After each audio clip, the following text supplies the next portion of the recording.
Master Jet, bakit mas malaki ang PEI ng uniformed personnel kaysa sa PEI ng civilian personnel? Ano ba pinagkaiba nila?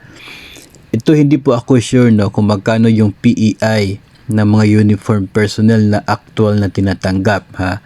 Hindi po ako sigurado, kaya if ever part ka po ng MUPs, military and uniformed personnel, o kaya ay partner mo, ay pakikomento po kung magkano yung PEI na tinatanggap ninyo.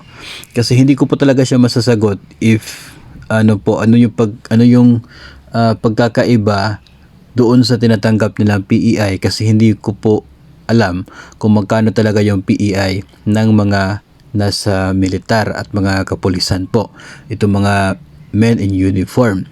Pero ang pagkakaalam ko po kasi, sa guidelines ng PEI or Productivity Enhancement Incentive, ay kabilang po doon sa guidelines na yon ang mga civilian and military personnel, uniform personnel.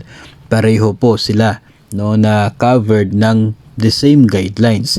At ayon sa guidelines po, yung PEI is amounting to 5,000 pesos.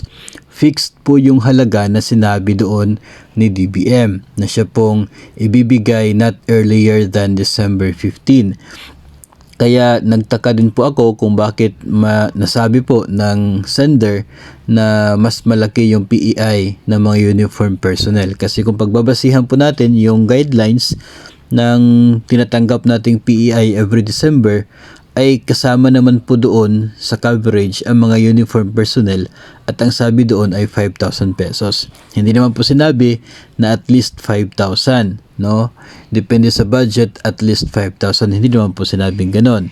Fixed amount po na 5,000 ang nandun sa guidelines, kaya nagtaka po ako kung bakit sinabing mas malaki sa uniform personnel. Kaya hindi ko po masasagot siya as to ano po yung pagkakaiba nila at bakit mas malaki yung sa mga uniform personnel, kasi hindi po ako familiar, So siguro kung kayo po ay part ng mga uniform personnel or yung partner po ninyo, baka may other guidelines po, other source of legalities yung tinatanggap na pwedeng tawagin din po na PEI, kaya mas malaki yung sa inyo, o kaya ay iba po yung term nun, pero parang tinatawag lang siya na PEI din, I'm not sure kung ano po, kasi hindi po ako familiar sa mga benefits ng mga uniform personnel. Pakikomento na lamang po para maging malinaw po sa atin, kung bakit ganon yung tinatanggap ng mga uniform personnel compared sa 5,000 pesos para sa mga